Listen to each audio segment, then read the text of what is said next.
출애굽기 11장 말씀을 같이 나누겠는데요. 출애굽기 11장 1절에서 10절까지. 출애굽기 11장은 굉장히 짧습니다. 그래서 10절밖에 안 돼요. 그래서 저희들이 또 두 번째 본문인 요한복음을 제가 또 중요한 본문이기 때문에 함께 여러분들과 같이 본문으로 선택을 했습니다. 그래서 출애굽기 읽은 후에 요한복음까지도 함께 교독하도록 하시겠습니다. 제가 1절, 여러분 2절 읽겠습니다.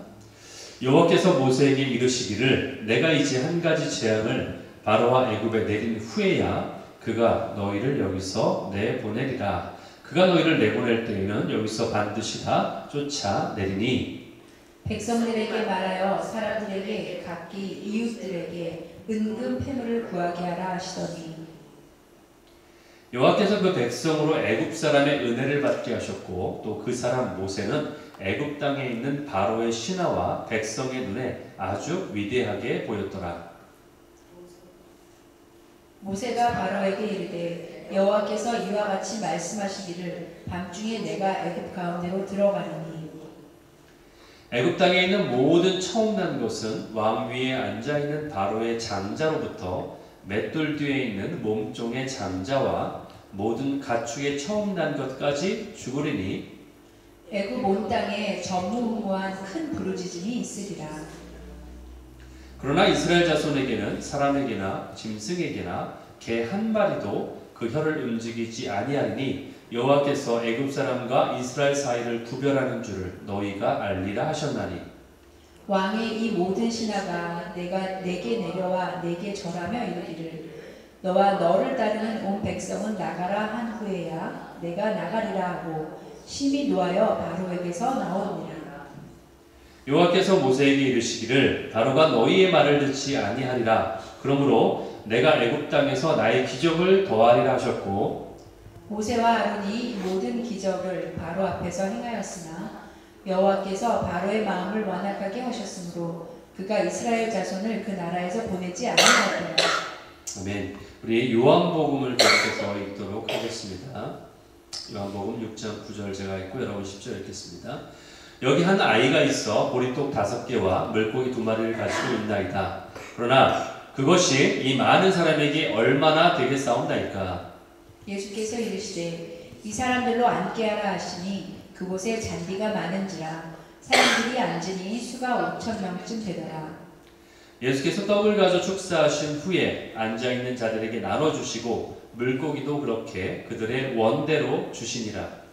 그들이 배부른 후에 예수께서 제자들에게 이르시되 남은 조각을 거두고 버리는 것이 없게 하라 하신도 이에 거두니 보리떡 5개로 먹고 남은 조각이 12바구니에 찼더라. 그 사람들이 예수께서 행하신 이 표적을 보고 말하되 이는 참으로 세상에 오실 그 선지자라 하더라. 그러므로 예수께서 그들이 와서 자기를 억지로 붙들어 왕으로 삼으려는 걸 아시고 다시 혼자 산으로 떠나가시니라.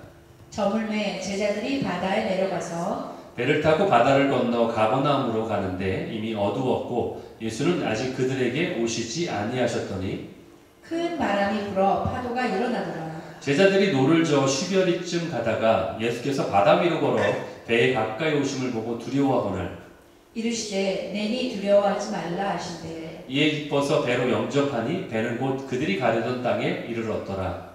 이튿날 바다 건너편에 서 있던 무리가 배 한 척 외에 다른 배가 거기 없는 것과 또 어제 예수께서 제자들과 함께 그 배에 오르지 아니하시고 제자들만 가는 것을 보았는데 그러나 디베랴에서 배들이 주께서 축사하신 후 여럿이 떡 먹던 그곳에 가까이 왔더라. 무리가 거기에 예수도 안 계시고 제자들도 없음을 보고 곧 배들을 타고 예수를 찾으러 가버나움으로 가서 바다 건너편에서 주를 만나 랍비여 언제 여기 오셨나이까 하니 예수께서 대답하여 이르시되 내가 진실로 진실로 너에게 이르노니 너희가 나를 찾는 것은 표적을 본 까닭이 아니라 떡을 먹고 배부른 까닭이로다. 썩을 양식을 위하여 일하지 말고 영생하도록 있는 양식을 위하여 하라. 이 양식은 인자가 너희에게 주리니 인자는 아버지 하나님께서 인치신 자니라. 그들이 묻되 우리가 어떻게 하여야 하나님의 일을 하오리까? 같이 읽습니다. 예수께서 대답하여 이르시되 하나님께서 보내신 이를 믿는 것이 하나님의 일이니라. 아멘. 오늘 제목을 예수님의 갈망이 향하는 곳, 예수님의 갈망이 향하는 곳, Where Jesus Longing Goes라는 제목으로 출애굽기 11장 그리고 두 번째 본문인 요한복음 6장 9절에서 29절까지를 함께 여러분과 나누기를 원합니다. 여러분 오늘 조금 더 집중하시면 좋을 것 같아요. 자, 오늘 본문 두 번째가 요한복음 6장인데 이 구절은 오병이어 사건이죠. 오병이어, 그렇죠? 말 그대로 오병이어니까 5개의 떡, 그렇죠? 떡인데 뭐 이스라엘 사람들이 떡을 먹진 않아요. 예, 우리말로 번역이 떡으로 되어 있는 거지. 그들은 빵입니다. 5개 빵이고요. 이 어니까 뭐죠? 2마리의 물고기 생선이죠, 그렇죠? 그걸 가지고서 기적을 일으켰던 그 사건입니다. 그 이야기가 나오는데 이 기적을 경험하니까 이 사람들이 어떻게 반응하냐면은 이는 참으로 세상에 오실 그 선지자다. 그러니까 세상에 오기로 약속된 바로 그 선지자다. 즉 메시아라는 얘기죠, 그렇죠? 메시아라는 얘기예요. 그래서 그렇게 예수님을 왕으로 유대의 왕으로 이제 모시고 추대하려고 지금 그렇게 하는 장면입니다. 이런 이들의 의도를 예수님이 아셨어요. 아셨기 때문에 그들을 오히려 피해서 산으로 가셨다라고 나와 있어요. 예. 그리고 나서 예수님은 제자들과 함께 가버나움, 그렇죠? 여러분들 이미 배웠죠? 전성기 때 많이 활약하셨던 그 가버나움 도시입니다. 바로 갈릴리 호수 그 옆에 있는 도시인데 거기로 가셨어요. 그런데 거기까지도 사람들이 찾아온 거예요. 찾아와서 기다립니다. 그러면서 랍비 언제 여기까지 오셨습니까? 라고 이렇게 묻습니다. 예수님이 그들이 왜 자기를 찾는지를 아셨잖아요. 그렇죠? 그러니까 이렇게 얘기하시는 거예요. 요한복음 6장 26절에 이렇게 예수님이 말씀하십니다. 예수님이 말씀하시기를 내가 진실로 너에게 말하는데 너희가 나를 찾는 까닭은 표적을 본 까닭이 아니라 그러니까 어떤 하나님의 사인을 봐서 네가 나를 찾은 것이 아니라 너희가 떡을 먹고 배부른 까닭이다. 예, 이렇게 말씀하시죠. 여러분 표적이라는 것은 사인이에요. 사인. 여러분들 하이웨이 가거나 프리웨이 가면은 사인판이 있죠. 그렇죠? 사인이 있습니다. 그 사인은 예를 들어서 우리가 저도 이제 뉴욕을 향해서 달려갈 때 뭐 얼마 남았다, 몇 마일 남았다 사인판이 있잖아요. 그 뉴욕 몇 마일 남은 사인판 보면서 와 드디어 내가 목적지에 도착했구나 하고 사인판에 딱 서는 사람은 없습니다. 그렇죠? 이 사인은 얼마 남았는지를 알려주는 안내이지 그 사인 자체가 목적지는 아니에요. 그렇죠? 목적지가 아무리 거기에 뉴욕이라고 써있고 아무리 내가 원하는 곳이 LA는 LA라고 써있어도 그곳이 목적지는 아닙니다. 사인일 뿐이지. 그렇죠? 그러니까 Signs and Wonders라고 하죠. 그러니까 하나님이 우리에게 행하신 예수님이 행하신 기적과 이사를 Signs and Wonder라고 얘기하는데 즉 그 자체가 사인이라는 거예요. 그러니까 하나님이 행하신 기적 자체는 목적이 아니에요. 예수님이 행하실 것의 어떤 통로고 수단인 거예요. 그런데 그것을 보면서 그들은 하나님의 뜻에는 관심이 없고 그 하나님이 행하신 오병이어라는 사인 그걸 보면서 자신들이 얻은 어떤 유익에만 관심이 있었던 거예요. 자신들이 너희들이 이것을 나를 따른 것은 쫓은 것은 사인을 받고 그것 때문에 하나님의 뜻을 구한 것이 아니라 단지 네가 배부른 것이다. 즉 너희들이 그걸 통해서 어떤 유익을 얻었기 때문에 나를 찾은 거다라고 얘기하신 거죠. 그것을 지금 말씀하시죠. 그러면서 27절에 이렇게 또 말씀하셨어요. 너희가 그렇기 때문에 배불렀다는 표현을 쓰잖아요. 그렇죠? 그래서 이 양식이라는 비유를 쓰시는 거예요. 오병이라는 어떤 음식이잖아요. 그렇기 때문에 너희가 이 땅에 이처럼 썩어질 양식을 구하는 게 아니라 너희들이 지금은 배불렀지만 이렇게 이 땅에서 그 양식은 부패하고 썩을 수밖에 없지만 그런 양식을 구할 게 아니라 영생하도록 있는 양식을 구해야 된다. 이렇게 비유를 통해서 우리에게 말씀하셨죠. 결국 이 땅의 것에 집중하지 말고 하나님의 나라의 것에 집중해라. 이것을 말씀하신 거예요. 그러면서 6장 35절에 또 이렇게 말씀하세요. 나는 생명의 빵이다. 떡이다. 그렇죠? 예, 계속 비유를 말씀하시는 거예요. 나는 생명의 떡이다. 그러니까 내게 오는 자는 결코 줄이지 않는다. 그러니까 배고프지 않는다. 그렇죠? 그리고 나를 믿는 자는 영원히 목마르지 않는다. 예수님이 비유로 말씀하신 거죠. 그 비유 있잖아요. 그렇죠? 나는 생명수다. 그렇죠? 예, 영원토록 솟아나는 생명수다. 그러니까 너희들이 영원히 목마르지 않는다. 이렇게 얘기하시니까 그런데 군중들은 이 말이 뭔 말인지 못 알아들어서 그러니까 도대체 예수님 도대체 무슨 얘기 하시는 거지? 우리 보러 본인을 먹으라는 건가? 그렇죠? 그렇게 생각할 수 있잖아요. 이것은 내 몸이니 받아 먹으라. 성찬 시간 똑같아요. 아니 예수님이 식인종이야? 우리를 식인종으로 하는 거야. 나를 뭐 본인의 몸을 먹으라고 하고 본인의 피를 막 뽑아서 먹으라고 하고 그렇죠? 그러니까 우리가 절대 이해되지 않는 거예요. 이 대화는 마치 뭐와 같냐면은 니고데모하고 했던 대화가 똑같아요. 니고데모가 못 알아차리죠. 아니 제가 엄마 뱃속에 들어 다시 또 태어나라는 얘기예요? 내가 다시 태어나야 된다. 그렇죠? 그렇게 얘기하셨잖아요. 이 얘기는 마치 뭐와 같냐면은 사마리아 여인하고 대화하는 거와 똑같아요. 사마리아 여인이 못 알아차렸죠. 처음에는. 그렇죠? 그와 같은 거예요. 예수님은 그러면서 너희들이 나를 찾은 이유는 너희 안에 있는 그 숨은 동기가 있다. 온전하지 않은 동기다. 그러나 그것은 그렇게 얘기하시는 거죠. 그때에 이들이 예수님께 다음과 같이 질문합니다. 28절에 우리가 어떻게 하여야 하나님의 일을 할 수 있습니까? 어떻게 하여야? 이 비슷한 질문을 부자 청년도 했어요. 예수님한테. 여러분 부자 청년 아시죠? 그가 와서 뭐라고 질문했냐면 이렇게 얘기해요. 10장 마가복음 10장 17절에 나와 있어요. 내가 무엇을 해야 영생을 얻을 수 있습니까?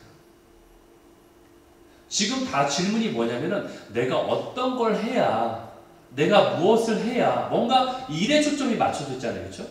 뭔가를 해야 된다라고 생각하는 거예요. 사람들은 내가 뭘 도대체 해야지, 어떻게 해야지 영생을 얻을 수 있고 하나님의 일에 합당합니까? 라고 지금 물어보는 거예요. 그런데 예수님의 답변이 아주 의외의 답변이에요. 굉장히 뜻밖이에요.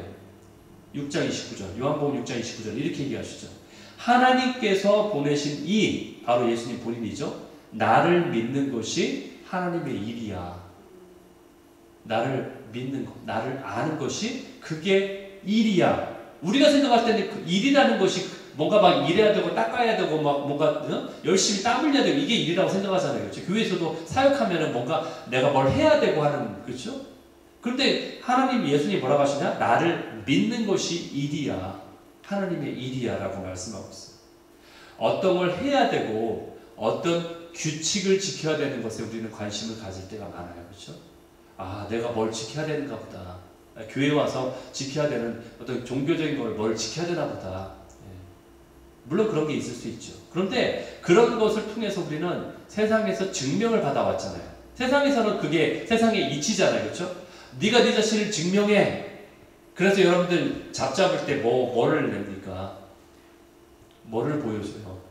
이력서, 학력, 경력. 그게 뭐예요? 내 자신을 증명하는 거죠. 경력은 뭐예요? 내가 그동안 했던 일에 대한 업적, 그렇죠? 결과물. 이걸 보여줘서 나를 증명하는 거잖아. 난 이런 사람이야. 나는 이렇게 공부한 사람, 이렇게 가방끈이 길어. 말하자면 이거잖아요. 그러니까 세상의 원래는 그거죠. 네가 뭘 했는지, 네가 뭐를 지켰는지, 어떤 디그리가 있는지 증명해야 되는 건데 하나님은 그게 아니라는 거죠. 네가 뭘 했는지가 중요하지 않다라고 얘기하시는 거예요.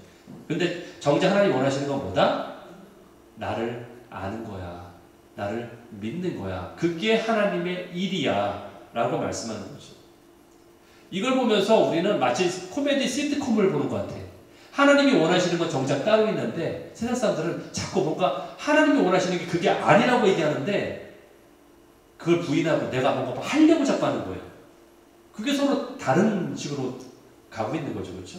그러니까 주님은 계속 교회에게 뭐라고 말씀하세요? 귀 있는 자는 성령이 교회에게 하는 말씀을 좀 들어라. 왜 못 알아듣니? 들어라 좀. 이렇게 말씀하시는 거죠. 심지어는 너희는 귀가 없다라고 얘기하시는 거잖아요. 그러니까 귀 있는 자는 들으라고 하시는 거죠. 누구나 다 듣고 있으면 그 얘기 할 필요 없죠. 못 듣고 있으니까, 못 알아차니까. 그러니까 귀 있는 자가 있다면 제발 좀 들어라, 교회가. 이렇게 얘기하시는 거죠. 여러분, 그렇기 때문에 예수님이 보내신 영이 바로 뭐죠? 성령님. 우리는 성령님에게 그 말씀을 들어야 되는 거예요. 그런데 우리는 어린아이 수준에 있다 보니까, 어리다 보니까 그걸 못 알아차리는 거죠. 어리다 보니까 당장 어떤 거에만 시선이 있어요? 내 눈에 보이는 것, 내 눈앞에 닥쳐있는 그 목표에만 우리의 관심이 있는 거예요. 그리고 평생 그것만 위해서 몸부림치다가 살다가 주님 앞에 가게 된다면 얼마나 속상할까요? 그렇죠? 여러분, 담임 목사인 제가 속상한 게 아니에요. 당사자인 본인이 가장 속상하겠죠. 왜 진작에 그렇게 살지 못했을까? 그게 최고인 건데 그걸 왜 모르고 이렇게 살았을까? 목사님이 누누이 강조했는데 왜 그땐 깨닫지 못했을까? 성령님을 통해서 나에게 알려주셨는데 왜 진작에 그때는 몰랐을까? 그래서 속상하겠죠. 하나님 앞에 딱 가는 순간, 예수님 앞에 딱 자기가 있는 자신을 발견하는 순간, 아, 왜 그렇게 못 살았을까? 가장 속상하겠죠. 그렇죠? 그런데 이런 우리의 모습을 보면서 가장 속상해하는 분은 바로 하나님이세요. 방탕하여 아버지를 떠났던 그 아들이 돌아오기만을 기다렸던 하늘 아버지가 가장 속상해하실 거예요. 마태복음 6장 33절, 우리가 잘 아는 구절이 있습니다. 너희는 먼저 그 나라와 그 의를 구하라. 근데 그 뒤에 약속이 있어요. 약속이 뭐라고 됐어요? 그리하면, 그렇게 하면 어떻게 하겠다? 너희를 모른 척 하겠다? 아니죠? 이 모든 것을 너에게 더할 것이다. 너희는 먼저 이 땅의 것을 구하라. 그래도 시간이 좀 남으면, 그래서 좀 여력이 좀 남아있으면, 그래도 조금이라도 너희 마음이 좀 내키려고 하거든. 그때서야 하나님의 나라와 뜻을 살짝 구해도 된다. 이렇게 얘기하셨나요? 너희는 이 땅의 것만 구해라. 이 땅의 것이 네 눈앞에 닥쳐있는 네 발등에 떨어진 불이니까 그걸 먼저 구해라. 그래도 좀 시간이 남거든 하나님의 것을 좀 살짝 관심 가져줄래? 이러지 않으셨다는 거죠. 너희는 먼저 그의 나라와 그 의를 구해만 한다. 그러면 이 모든 것을 너에게 더할 것이다. 이것이 약속이죠. 그렇죠? 예. 만약에 이 약속을 믿지 못하겠다면 그것은 두말할 필요도 없이 바로 불신앙이라고 말할 수 있어요. 예. 성경이 그렇게 말하고 있으니까 제가 말하는 게 아니라 그렇죠? 여기에 어떤 타협점은 없습니다. 아까 말한 것처럼 타협점이 뭐예요? 너 나하고 딜 좀 하자. 네가 좀 시간이 남으면, 네가 조금만 더 여력이 있으면, 네가 그럴 마음이 좀 생기기만 하면 이렇게 얘기하지 않는다는 거죠. 타협점이 없어요. 내가 못 믿겠다는데 어느 누가 강제로 그걸 강요할 수, 이런 걸 강요할 수 있습니까? 그렇죠? 여러분 각자가 못 믿겠다는데 그래도 좀 믿어줬으면 좋겠다라고 누가 설득할 수 있을까요? 이거를. 그렇기 때문에 이건 내가 믿어야 되는 거잖아요. 그렇죠? 내가 해야 되는 거예요. 그렇기 때문에 이것이 믿음인 거예요. 그렇기 때문에 이것이 신앙인 거죠. 주님이 내 모든 삶의 원천입니다라고 우리 입술로만 고백하는 게 아니라 정말 그 고백대로 먼저 그 나라와 그 의를 구하는 삶을 살아가는 게 그렇기 때문에 신앙이고 믿음인 거예요. 누가 설득한다고 되는 게 아니고 누가 옆에서 협박한다고 되는 게 아니잖아요. 그러니까 그것이 신앙이고 믿음인 거예요. 여러분, 우리의 신앙의 모습이 먹고 입고 마시는 수준을 넘어서지 못하고 또는 어떤 단지 교회 나와서 목사님 하라는 것만 하고 규칙은 지키고 눈앞에서는 그렇게 하는 척하고 어떤 그런 수준에만 머물러 있다면은 그거는 참으로 슬프고 가슴 아픈 일이라고 할 수 있어요. 그렇죠? 예. 우리 스스로 생각하기를 내가 주님을 위해 뭔가 어떤 일을 하고 또 그 일을 통해서 성취감을 맛보고 그리고 또는 내가 가지고 있는 어떤 도덕적인 기준을 지킴으로 인해서 그래 나는 이 정도만 지키면 그래도 잘 사는 거야 라는 어떤 인정을 받고 세상 사람들로부터 어떤 평판이 좋은 것을 나의 목표로 삼고 있다면 그것은 하나님이 말씀하시는 그런 삶과는 정반대의 삶이라는 거예요. 여러분, 하나님 나라의 본질은 어떤 일이나 사역이 아닙니다. 그것은 나의 만족이나 성취감도 아니에요.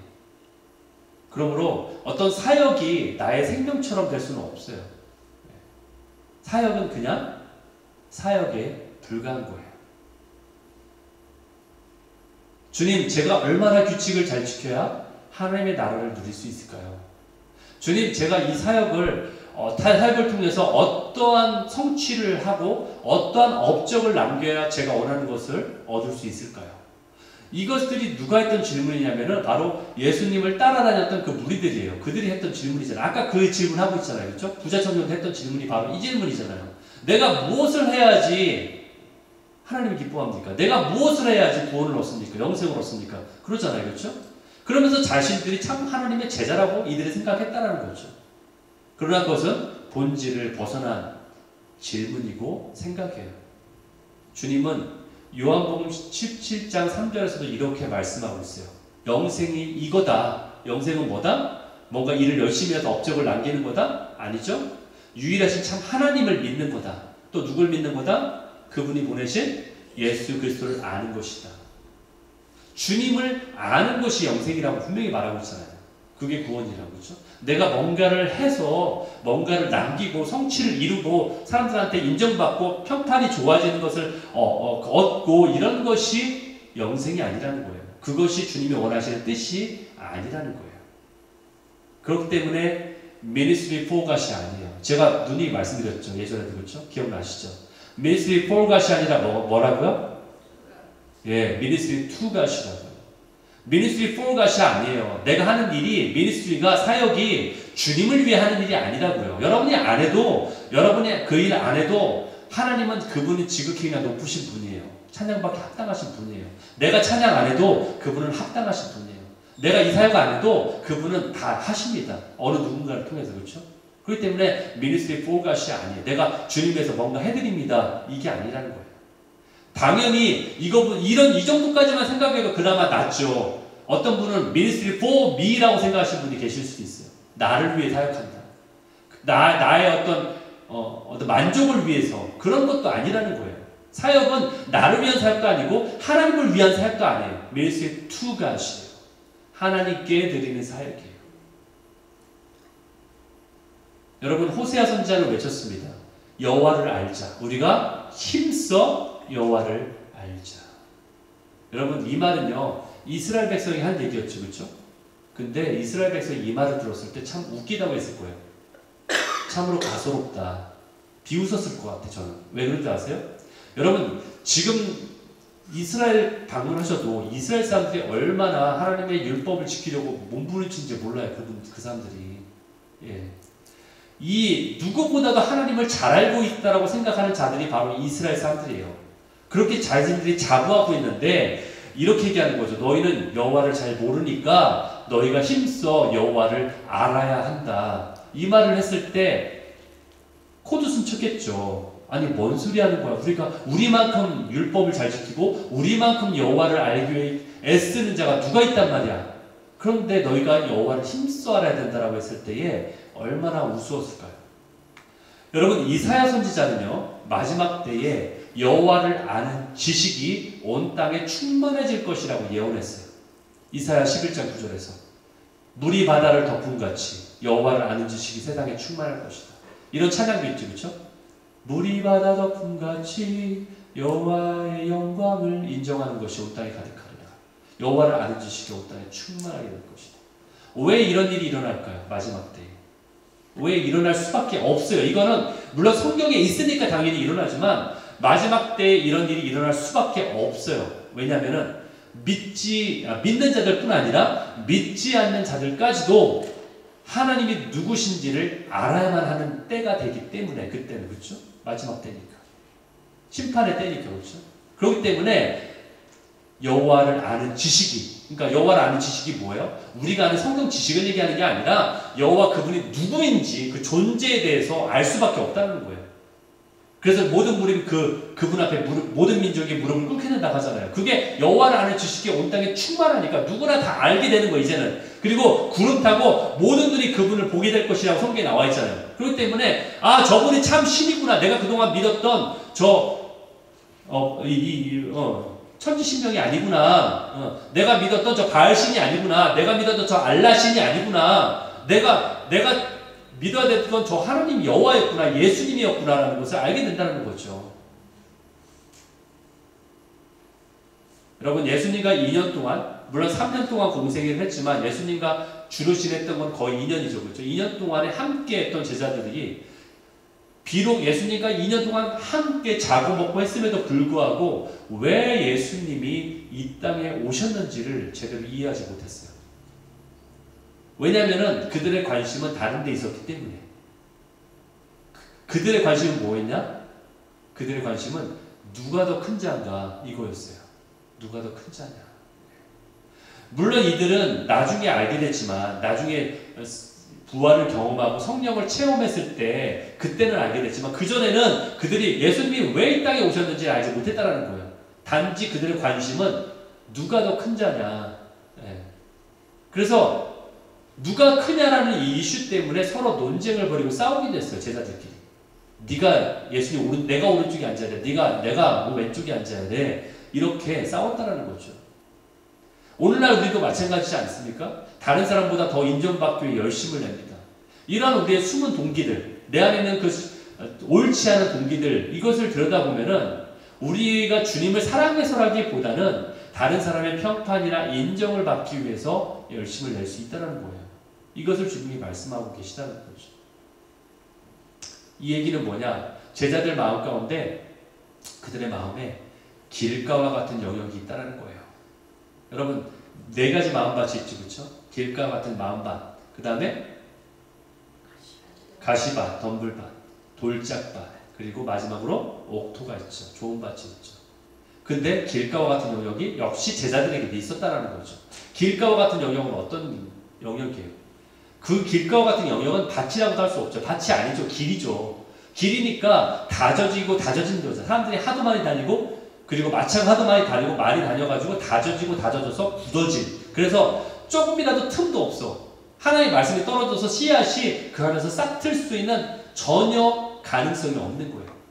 그래서 제자들 마음밭에도 그 길과 같은 영역이 있기 때문에 그 마음밭에 비집고 들어갈 틈이 없는 거예요. 하나님의 말씀이. 예수님이 누누이 말씀하시고 얘기했지만 그것을 비집고 못 들어가기 때문에 그 위에 있을 때 새가 와서 마귀가 와서 그것을 가로채갔다. 그게 바로 길가와 같은 영역 아닙니까? 여기에 중요한 포인트가 있어요. 중요한 포인트가 뭐냐? 예수님이 말씀해도 듣지 않는다. 여러분 그거 눈치채셨어요? 심지어 예수님이 같이 자고 먹고 하면서 얘기해도 제자들이 못 깨우쳤다는 거잖아요. 그래서 저는 소망이 있어요. 담임 목사가 얘기해도 여러분이 안 변하는 거에 대해서 제가 실망할 수도 있고 제가 넘어질 수도 있는데 속상해할 필요가 없다. 심지어 예수님이 그렇게 막 같이 먹고 자고 하면서 2년 동안 얘기했는데도 이렇게 변화가 되지 않았는데 제가 뭐 지금 2년 안 됐잖아요. 그 여러분랑 같이 먹고 자고 안 하잖아요. 그렇죠? 전 예수님도 아니고. 그러니까 저는 조금 더 안심할 수 있다. 그게 저에게 위안이 된다는 얘기예요. 이것의 포인트는 제가 위안을 받았다는데 포인트가 아니라 예수님이 말씀하셔도 듣지 않는다는 게 포인트예요. 여러분. 그만큼 완악하다는 거죠. 그만큼 우리가 마음이 굳어져 있다는 얘기예요. 그것이 우리가 도전받아야 될 부분이라는 것을 제가 말씀드리는 거예요. 제가 위안받는 걸 말씀드리는 것이 아니라. 여러분 이것은 제자들만의 이야기가 아니라 우리들의 이야기라는 얘기예요. 그 얘기는. 주님이 원하시는 거에는 관심도 없고 내가 원하는 것만 관심 가지기에 주님이 말씀하시는데도 주님의 말씀이 무엇을 말하고 있는데도 전혀 관심 없다는 거예요. 그런 얘기 있잖아요. 우리는 들으려는 것만 듣는다. 이런 얘기 있죠. 그렇죠? 세상 사람이 다 그래요. 들으려는 것만 듣는 거예요. 아무리 얘기해도 들으려는 것만 마치 뭐라고 하죠? 여과시키는 거 뭐라고 하죠? 걸음종이처럼 걸러서 듣는 거죠. 내가. 그러니까 말씀하셔도 들을 수가 없는 거예요. 내 마음이 그 상태이기 때문에. 여러분 바로왕이 그렇지 않습니까? 지금 모세가 지금 9가지 재앙을 같이 했잖아요. 9가지 재앙이 떨어져서 이제 마지막 10가지 재앙에 대해 설명하고 있어. 오늘 본문에서는 10가지 재앙이 떨어지기 바로 직전이에요.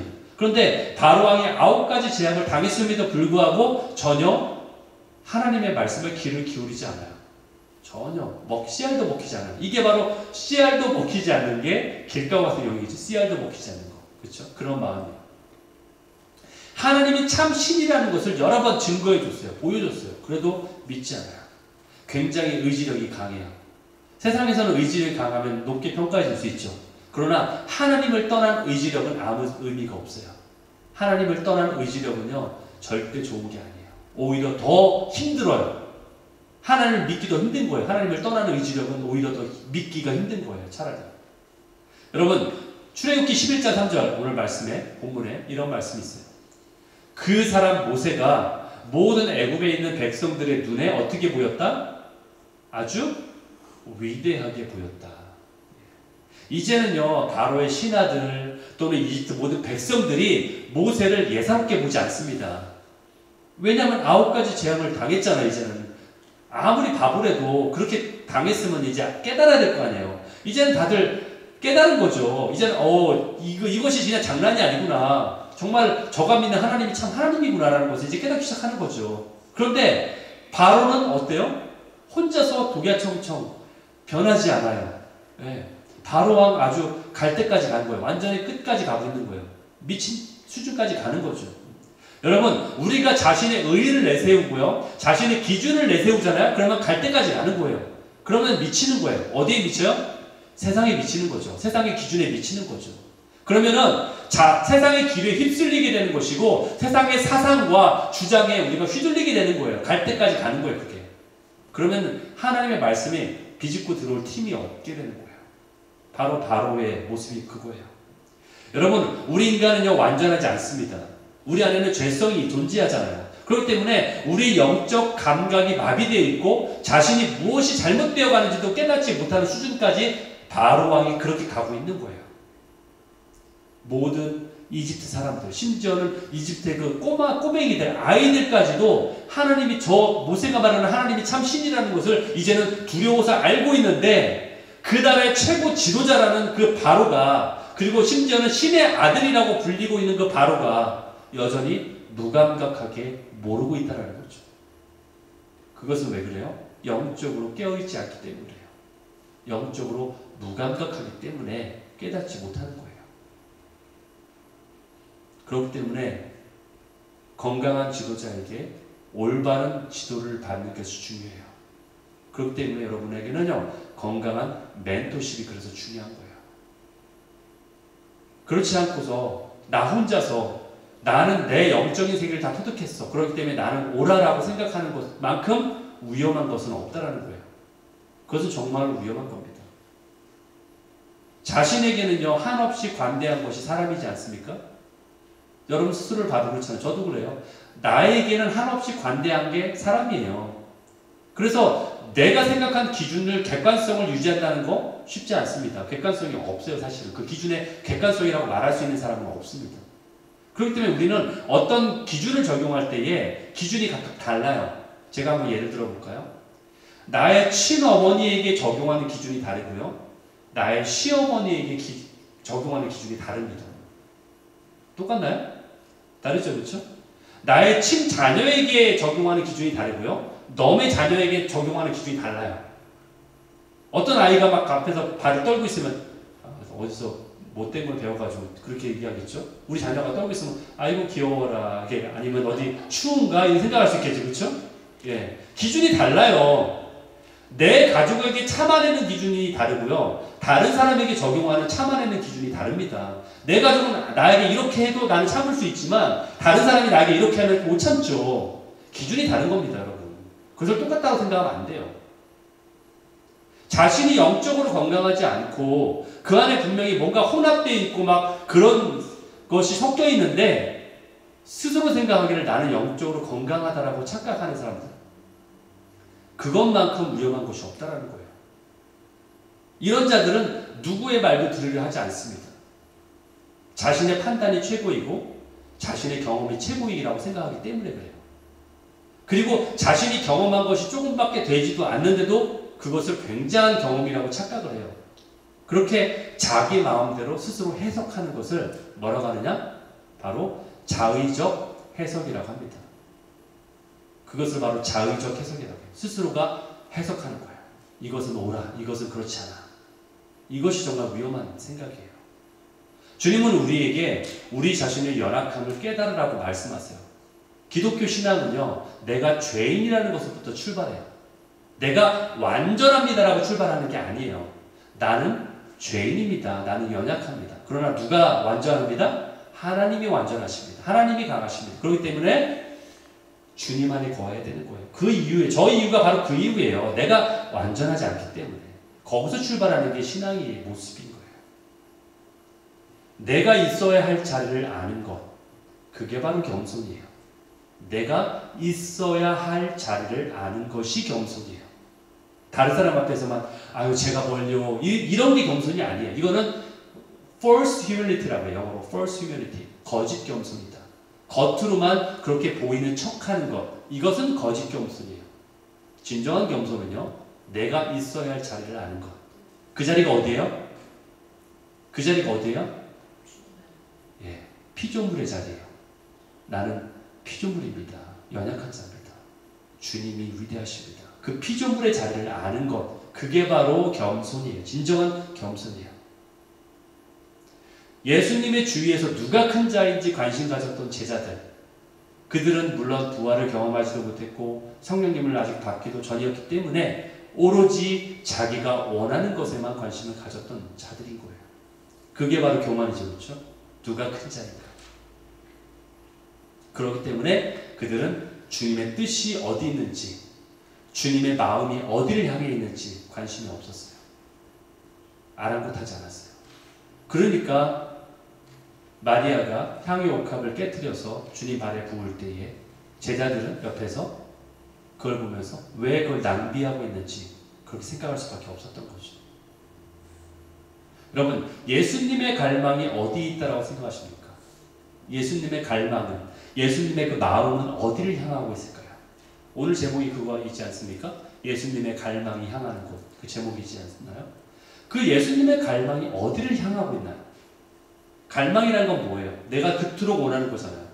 그렇죠?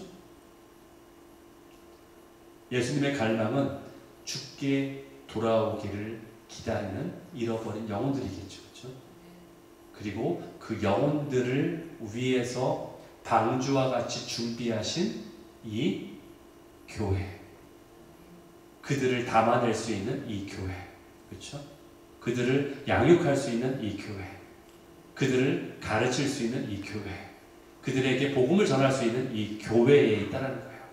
여러분, 교회를 최초로 언급하신 분이 누구세요?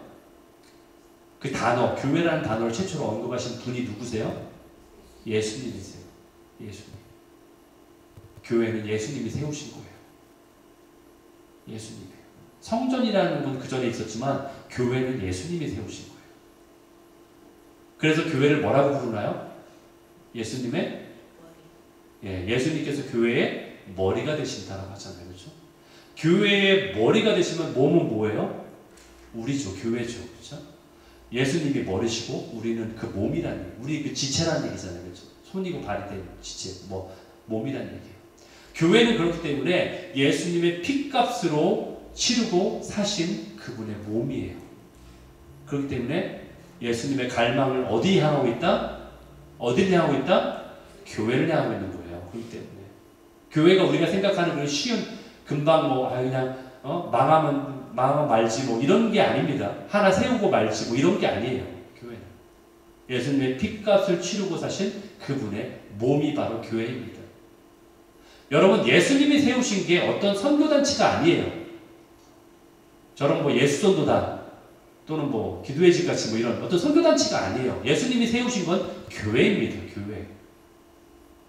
교회가 그래서 중요한 거예요. 예수님이 이 땅에 계실 때에 어떤 변혁운동을 일으키거나 어떤 개혁운동을 일으킨 게 아니라 교회를 세우신 거예요. 예수님이 승천하시면서 우리를 위해서 남기신 세 가지가 있습니다. 남기신 세 가지가 뭘까요? 맞춰보세요. 예수님이 승천하시면서 우리를 위해서 남기신 세 가지. 첫 번째는 너희는 내 증인이 되라. 증인들을 남겼어요. 예수님의 제자들. 증인들을 남겨주셨어요. 두 번째는 뭐예요? 너희는 기다려라. 누구를? 성령님.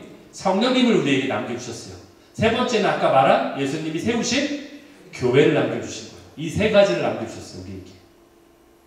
이 세 가지를 통해서 너희가 건강하게 자라야 된다. 마지막 때까지 신앙을 유지하고 자랄 수 있도록 이 세 가지를 남겨주신 거예요. 제자들.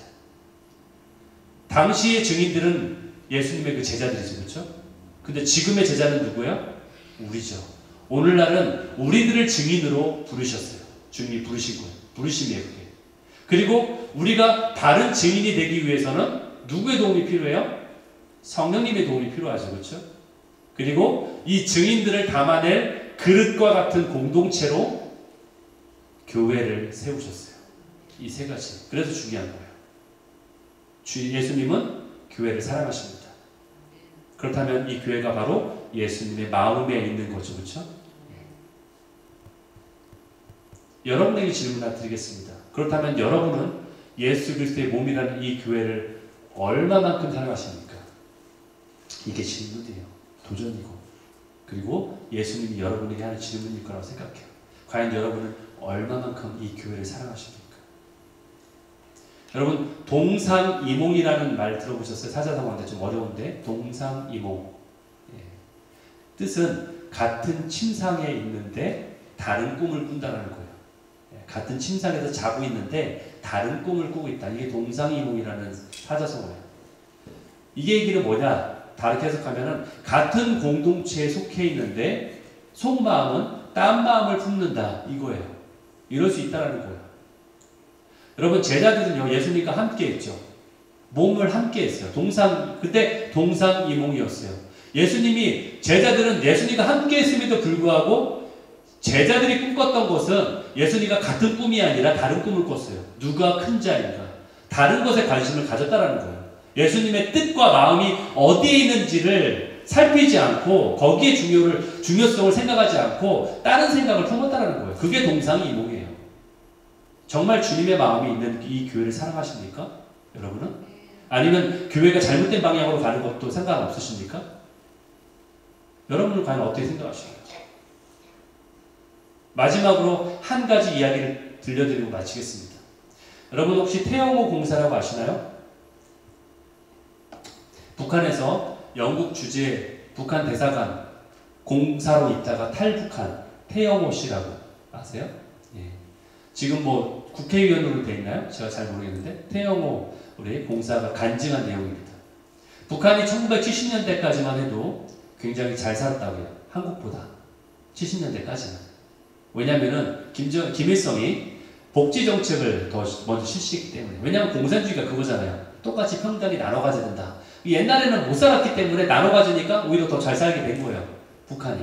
그런데 80년대가 되면서 급격히 사정이 바뀝니다. 왜? 경제 대국이 되잖아요. 이제 한국이. 그렇죠? 점점 발전하게 되잖아요. 남한이 경제 발전을 이루면서 격차가 엄청나게 벌어집니다.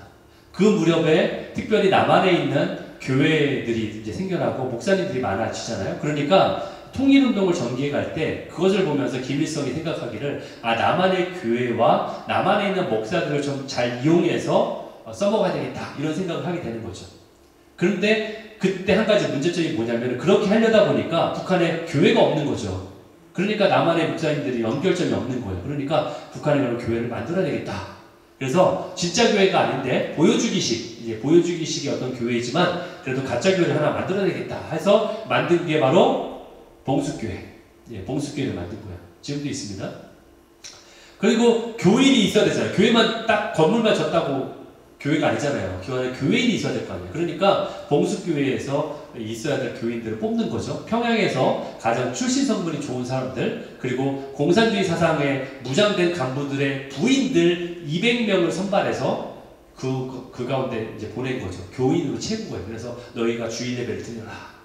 그러니까 이들이 어떻게 했냐면은 처음에는 이들이 교회 나오기를 막 되게 싫어했대요. 배가 아파서 못 옵니다. 오늘은 너무 교회가 너무 재미없습니다. 지루해서 못 가겠습니다. 이렇게 막 가진 이유를 대면서 교회에 출석하는 것을 하지 않으려고 막 했다고 하는 거예요. 처음에는. 그래서 궁여지책으로 만든 게 출석부를 만들었대요. 그래서 출석을 불러가지고 출석하지 않으면 당과 수령에 대한 충성심이 부족하다고 자비판을 당하게 만든 거죠. 그러니까 강제로 출석하게 만든 거 교회에. 그렇게 2년이라는 시간이 흘렀대요. 그런데 갑자기 이들이 변하기 시작한대요. 2년이 지나니까 교회에 나오기 싫다던 그들이 갑자기 2시간 전에 나와가지고 성경을 막 읽고 있고 찬송을 막 부른다는 거예요. 그러더니 이들이 얼굴이 막 행복한 모습으로 막 바뀌기 시작한다는 거예요. 그래서 태영호 씨가 공사가 갑자기 겁이 났다고 하는 거죠. 저들이 진짜로 예수 믿는 거 아니야 이거? 이러다가 이 생각이 든 거예요. 그래서 어느 날은 한 명을 붙잡아 놓고서 강도 높게 조사를 벌였대요. 당신 지금 예수 믿는 거 맞지? 다른 데로 얘기해. 그러니까 이렇게 얘기하다는 거죠.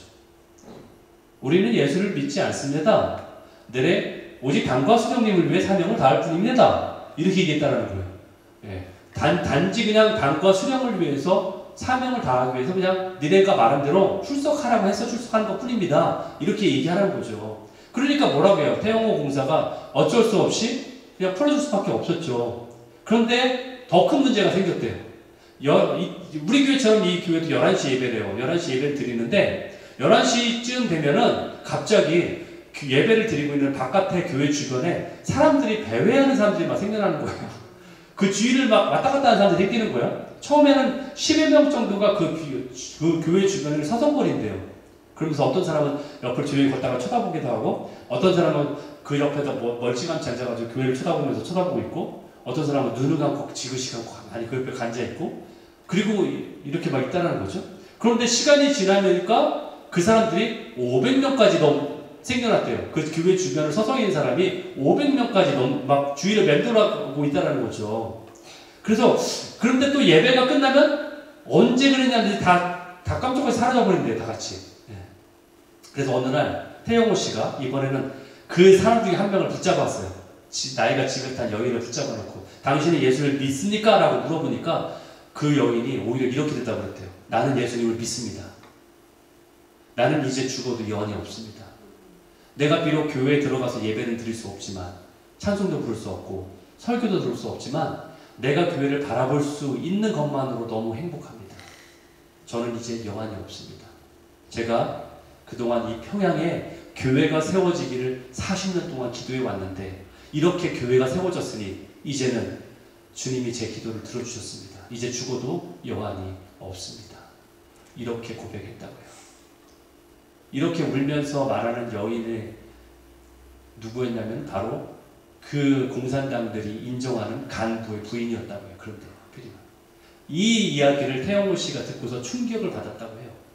이렇게 북한에 보여주기식 가짜 교회라 할지라도 북한에 있는 성도들은 교회를 보면서 한없이 교회를 그리워한다는 거죠. 이런 예배를 그리워하고 정말 그의 마음 가운데 비록 교회에 들어가서 예배 드리지 못할지라도 찬송을 못 불러도 기도하지 못해도 이렇게 교회가 이 땅에 있는 것만으로도 여한이 없습니다. 이제 죽어도 좋습니다. 그러면서 자신 있게 자기의 신앙을 고백한 거예요. 왜냐하면 죽을 수밖에 없잖아요. 거기서 신앙을 고백하면.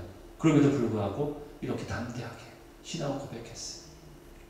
여러분, 우리는 어떻습니까? 마음껏 교회 와서 예배를 드릴 수 있는 환경이지 않나요?